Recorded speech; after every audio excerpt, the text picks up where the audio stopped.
নমস্কার, কেমন আছেন আপনারা সবাই? দেবযানীস রান্নাঘরে আপনাদের স্বাগত জানাই। আজকে বানিয়েছিলাম তন্দুরি রুটি। একদমই ঠিক। বাড়িতে তৈরি এত সুন্দর নরম তুলতুলে তন্দুরি রুটি কিন্তু তৈরি হয়েছে সম্পূর্ণভাবে ইস্ট ছাড়া কিছু ঘরোয়া জিনিসপত্র দিয়েই। ভীষণই ভালো হয়েছিল খেতে, সেই রেসিপিটাই আপনাদের সাথে শেয়ার করলাম। ভালো লাগলে অবশ্যই আমার চ্যানেলটাকে ফলো করবেন আর লাইক, শেয়ার, সাবস্ক্রাইব করতে কিন্তু ভুলবেন না। এখানে আমি নিয়ে নিয়েছি প্রথমে হাফ কাপ পরিমাণ দুধ। এটাকে আমি একটু উষ্ণ গরম করে নিয়েছি। এর মধ্যে দিয়ে দিচ্ছি 2 টেবিলস্পুন চিনির গুঁড়ো আর দিয়ে দিচ্ছি 2 টেবিলস্পুন টক দই। টক দইটা কিন্তু রুম টেম্পারেচারেই রাখবেন। এবার এখানে দিয়ে দিচ্ছি 1.5 টেবিলস্পুন মতো একটুখানি অয়েল, মানে নর্মাল যে কুকিং অয়েল হয় সেটা। এটাকে ভালো করে মিশিয়ে একটা সাইডে রেখে দেব। দরকার হলে এটা একটু ঢাকা দিয়ে রাখবেন, কারণ এটার উষ্ণ গরম ভাবটা কিন্তু রাখতে হবে। এবার এখানে দিয়ে দিচ্ছি 1.5 কাপ পরিমাণ ময়দা। তার মধ্যে দিয়ে দিলাম হাফ টিএসপি বেকিং পাউডার আর 1/4 টিএসপি বেকিং সোডা। পরিমাণ মতো নুন দিয়ে এটাকে ভালো করে মিশিয়ে নিচ্ছি। এবার যে উষ্ণ দুধ আর দইয়ের মিশ্রণটা ছিল সেটা এর মধ্যে মিশিয়ে দিলাম। অবশ্যই কিন্তু এটা উষ্ণ গরম থাকতে হবে। এটাকে ভালো করে এটার সাথে মেখে নেব। কোনো রকম জলের আর ব্যবহারের প্রয়োজন হবে না, এটা দিয়ে এটা মাখা হয়ে যাবে। এটাকে একদম সফট একটা ডোতে, এটা দেখুন একদম সফট একটা ডো তৈরি হয়েছে। আর সামান্য তেল এখানে দিয়ে দিলাম 1 টিস্পুন মতো। এটাকে আরেকবারও একটু ঠেসে এভাবে মেখে নেব। এটা মাখা হয়ে গেছে। এবার ওপরে একটুখানি তেল লাগিয়ে এটাকে আধ ঘন্টার জন্য রেস্টে দেব। এটা আধ ঘন্টা বাদে দেখে নিচ্ছি। দেখুন ডোটা কত সুন্দর নরম হয়ে গেছে। এবার এই ডোটা থেকে যে কটা লেচি করা সম্ভব সে কটা লেচি করে নেব।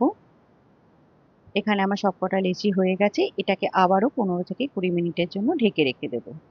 এবার 20 মিনিট বাদে এখান থেকে একটা লেচি নিয়ে এটাকে অল্প একটু ময়দা ছড়িয়ে ভালো করে একটু বেলে নেব।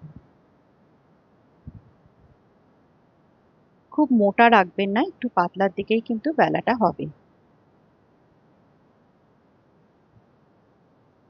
এটা দেখুন বেলা হয়ে গেছে। এবার একটা সাইডে আমি এখানে লাগিয়ে দিচ্ছি কিছুটা জল। পুরোপুরি ভালো করে এখানে জলটা লাগিয়ে দিতে হবে, কারণ এই দিকটাই আমি কিন্তু তাওয়ার মধ্যে দেব। যেহেতু আমার কাছে কোনো আহ, আহ, লোহার তাওয়া ছিল না, এই ননস্টিকের তাওয়াটা খারাপ হয়ে যাওয়াতে এটার মধ্যেই কিন্তু আমি করেছি, কিন্তু এটার মধ্যে ভালোই হয়েছে। যখন একদিকটা এভাবে ফুলে উঠবে তারপর এটাকে উল্টো দিকে এরকম ভাবে দিয়ে এটাকে এইভাবে সেঁকে নিতে হবে। দেখুন কত সুন্দর কালার কিন্তু এটা এসে গেল। এটা কিন্তু একদমই হয়ে গেছে। এবার ফ্লেমটা কমিয়ে এখানে একটু বাটার ব্রাশ করে দেব। এতে কিন্তু রুটিটা অনেকক্ষণ অবধি সফট থাকবে। এবার এটাকে তুলে নেব। পেছন দিকটা দেখুন কত সুন্দর কালার এসছে।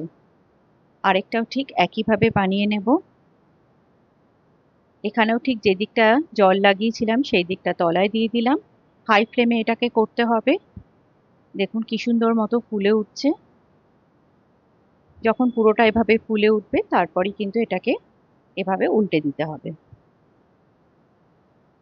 এটা অবশ্যই আপনারা লোহার কোনো আহ, আহ, রুটি করার জায়গায় করবেন, তাওয়াতে, কারণ এটা কিন্তু ননস্টিকে একদমই এভাবে আটকাবে না। দেখুন এটাও কিন্তু হয়ে গেছে। আবারও ফ্লেমটা কমিয়ে দিয়ে এটার ওপরেও কিন্তু বাটার ব্রাশ করে দেব। এবার এটাকে তুলে নেব। এটা দেখুন পেছনটা কত সুন্দর কালার এসছে। তৈরি হয়ে গেল খুব সহজেই। একদমই বেশি সময় লাগে না।